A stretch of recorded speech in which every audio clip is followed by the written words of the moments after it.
Olá, meus amigos, seguidores, página do professor Anselmo Neves, tudo bem com os senhores?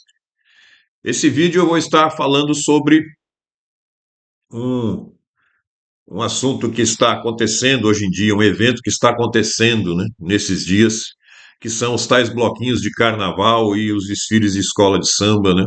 Nós vamos ter agora o carnaval, agora chegando aí o feriado de carnaval, o desfile das maiores escolas de samba, mas já estamos tendo um pré-carnaval nas grandes cidades do Brasil, coisa que não acontecia, só acontecia em Salvador e tal, em alguns locais do Nordeste. Agora nós temos no Brasil inteiro esse fenômeno aí de bloquinhos de carnaval nas ruas, aqui em São Paulo, nas ruas da cidade de São Paulo, nas cidades vizinhas e pelo Brasil inteiro. Isso está se proliferando como uma epidemia, né? Já há algum tempo, há alguns anos para cá. E são coisas que estão assustando, né, muita gente, e inclusive eu, que moro aqui em São Paulo, porque são milhões de pessoas envolvidas que vão, que integram esses bloquinhos. Tem bloquinhos que são 2 milhões de pessoas, né? E nas ruas estreitas, residenciais, muitas vezes, das cidades, emporcalhando a cidade. Agora vai ser o mês de fevereiro todo, né? Com esses bloquinhos. São Paulo são mais de 600 bloquinhos, olha que absurdo, né? E milhões, multidões nas ruas emporcalhando a rua, pessoas bêbadas, drogadas, ensandecidas com uma música horrorosa, letras horrorosas, pornográficas, artistas decadentes, medíocres, sujando toda a cidade. As pessoas não podem sair de casa, não podem se locomover naqueles horários, porque vira um caos, um trânsito total, e a gente tem que suportar isso, né? E tudo pago com dinheiro dos contribuintes que não são contribuintes, né? Porque contribuir, se fosse contribuir, seria um ato voluntário, não? Você é obrigado a pagar os impostos, então, com o dinheiro dos pagadores de impostos, né? As prefeituras que patrocinam esse negócio horroroso que virou o carnaval, as escolas de samba com enredos também tristes, pornográfico, políticos, ideológicos, campanha antecipada, tá tudo errado, né? Não tem mais aquele carnaval de outrora que a gente ia com as famílias, aqueles bailes nos clubes de carnaval, que ia com a família, com confete, bisnaga jogando água. Não existe mais aquela, vamos dizer, certa inocência que havia, porque havia respeito, né?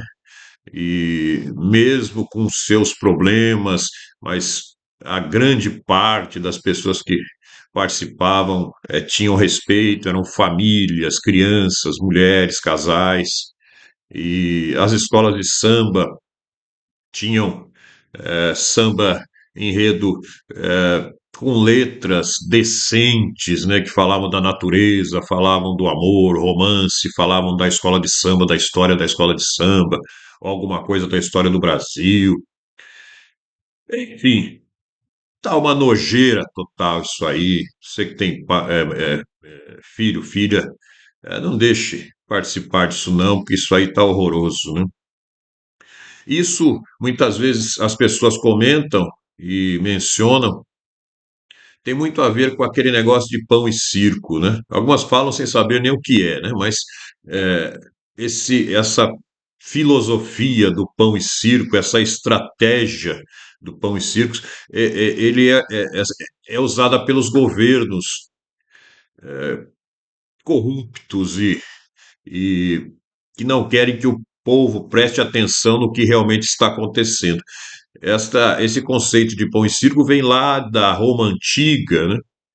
Quando os imperadores, eles, para que o povo não percebesse aquele governo podre que existia, corrupto, e para que o povo não prestasse atenção nas coisas erradas daquele império, ele usava essa tática, essa estratégia. Os imperadores mandavam distribuir comida, pão, sacos de farinha, etc. Passavam aquelas carroças, né, com isso ia sendo jogado e o povo ia atrás, pegando aquilo, e eles achavam bom porque o imperador está cuidando do povo, mas na verdade havia uma outra intenção por detrás, né? Que era enganar o povo, manipular o povo para que eles fizessem aquilo que eles queriam, contrariamente ao que o povo desejava, né? E também esses imperadores, eles faziam grandes espetáculos no Coliseu e em outras áreas, mas principalmente no Coliseu, para diversão do povo também, para o povo se divertir, entretenimento. Era uma diversão meio macabra, né? Porque os espetáculos que tinham ali eram coisas horrendas, luta entre gladiadores, prisioneiros que eram lançados ali na arena e eram devorados por feras, por animais selvagens, ou mortos pelos soldados, ou por gladiadores, ou lutavam entre eles até a morte. Enfim, era uma coisa horrenda, mas o povo gostava daquilo, né? Daquele espetáculo terrível que acontecia ali no Coliseu de Roma e em outras arenas menores espalhadas pelo Império também, né? Não é muito diferente de hoje, porque o povo gosta desse evento aí, que é o carnaval de hoje. Você pega as imagens desses bloquinhos nas ruas, é uma coisa horrorosa. Não sei como uma pessoa se sujeita a ficar daquele jeito ali, no meio daquela multidão sendo espremida, pessoas urinando pelas calçadas e outras coisas mais, sexo ao ar livre. É uma coisa nojenta, as pessoas pulando ali, você vê meninas, meninos. É terrível isso. Não é muito diferente daqueles espetáculos horrendos que aconteciam no Coliseu de Roma, né? O povo gosta disso, né? E esse povo que está ali naqueles bloquinhos, assistindo às escolas de samba, esse povo vota, gente. Esse povo elege políticos. Às vezes a gente não sabe como aquela pessoa foi eleita, como é possível uma pessoa dessa estar naquele cargo? Quem vota numa pessoa dessa? São esses daí, esses que votam, são esses cidadãos brasileiros que estão ali. Eles não conseguem perceber a maldade nesses políticos, ou percebem, não estão nem aí, mas eles não conseguem perceber também a situação que está o Brasil, né? O caos econômico, social, político que está o Brasil, né? Judiciário, eles não enxergam isso e eles preferem ser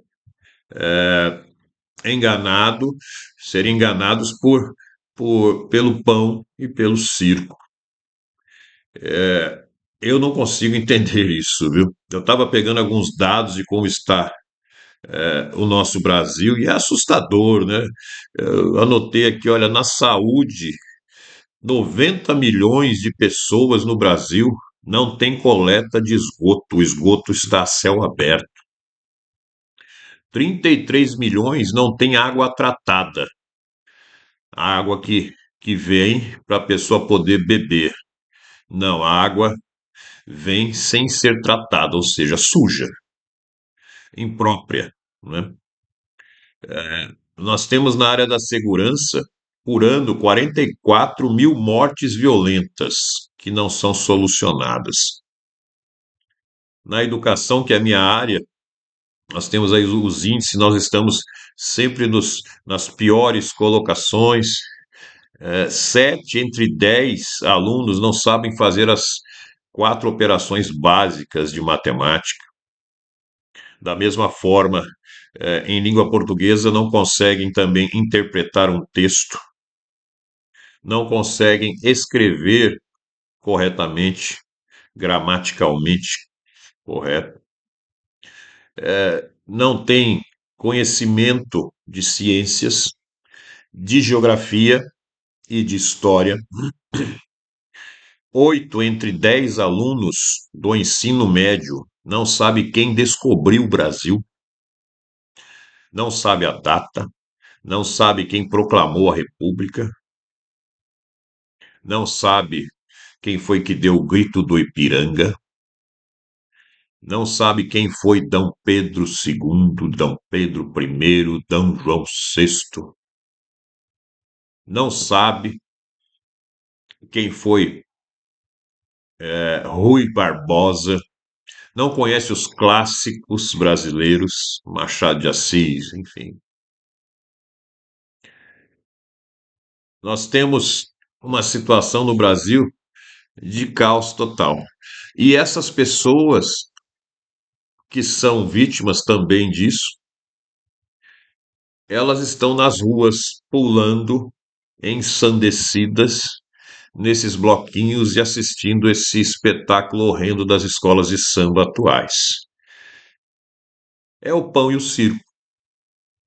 E aí nós chegamos àquela conclusão de que o trabalho é muito mais difícil, vai ser muito mais árduo do que nós imaginamos, porque milhões de pessoas no Brasil não entendem nada sobre nada, não entendem nada sobre cidadania, não entendem nada sobre eleições, não entendem nada sobre política, nada sobre nada, história, nada, não entendem nada.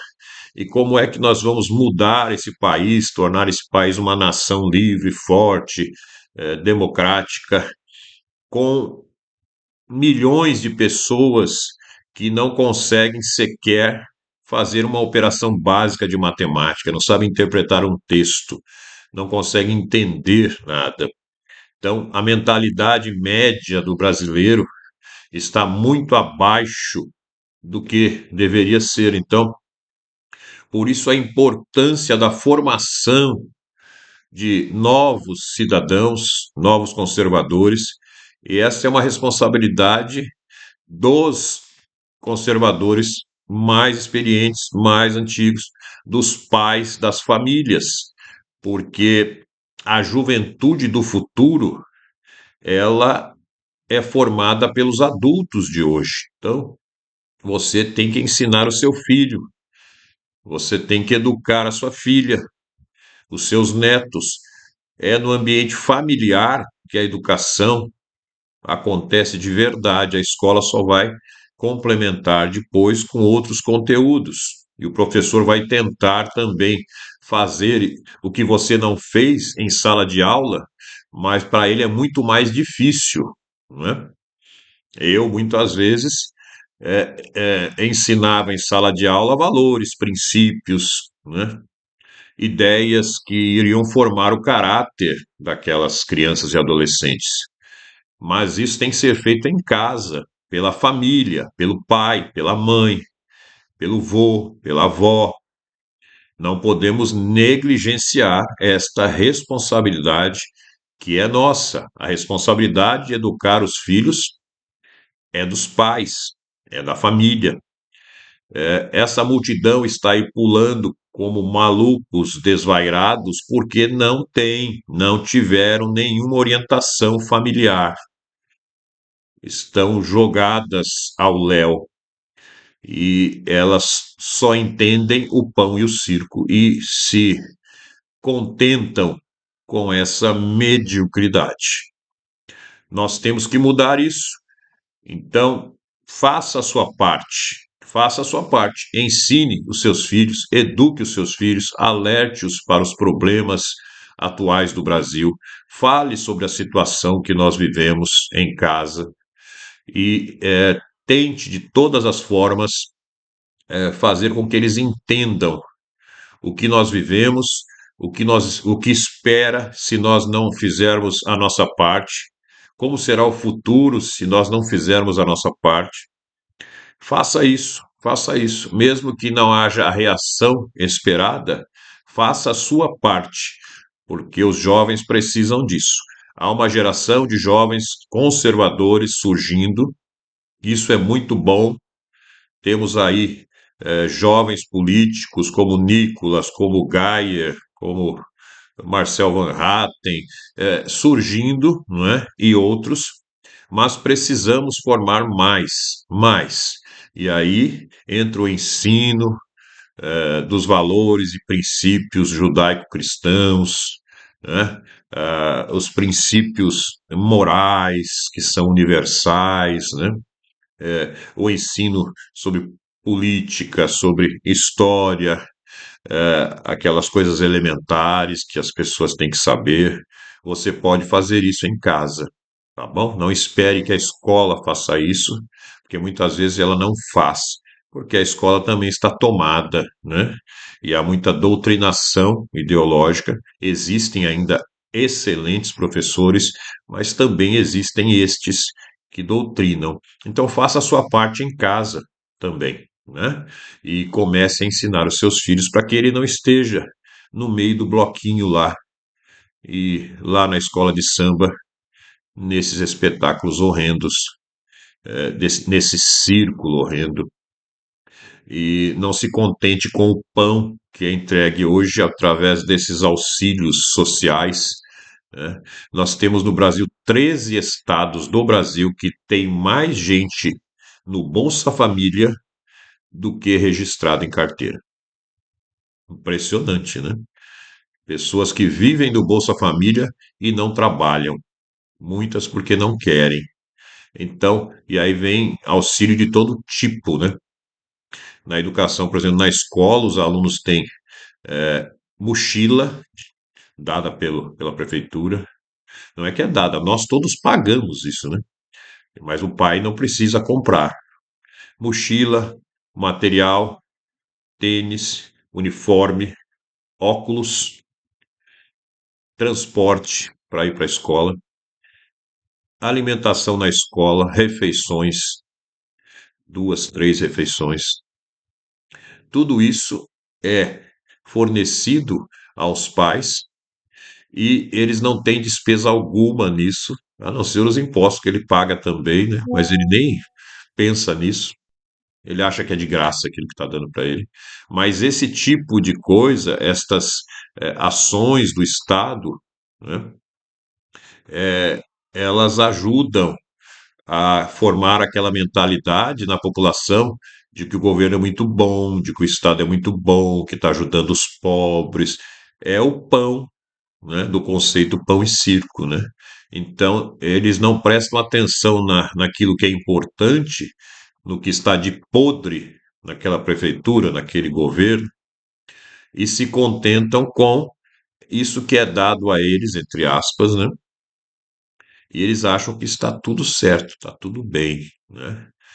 Lançam seus filhos na escola, crianças típicas ou atípicas, e acha que o governo tem o dever de cuidar delas e, além disso, de fornecer tudo para que eles não tenham nenhum tipo de despesa com nada da educação daquele filho. E isso faz com que elas pensem que o Estado é muito bonzinho. É o pão da Roma antiga. E o carnaval é o circo da Roma antiga. Muito bem. Então, entenda isso aí, ensine em casa e vamos levando, torcendo para o Brasil melhorar, não é, gente? Forte abraço do professor.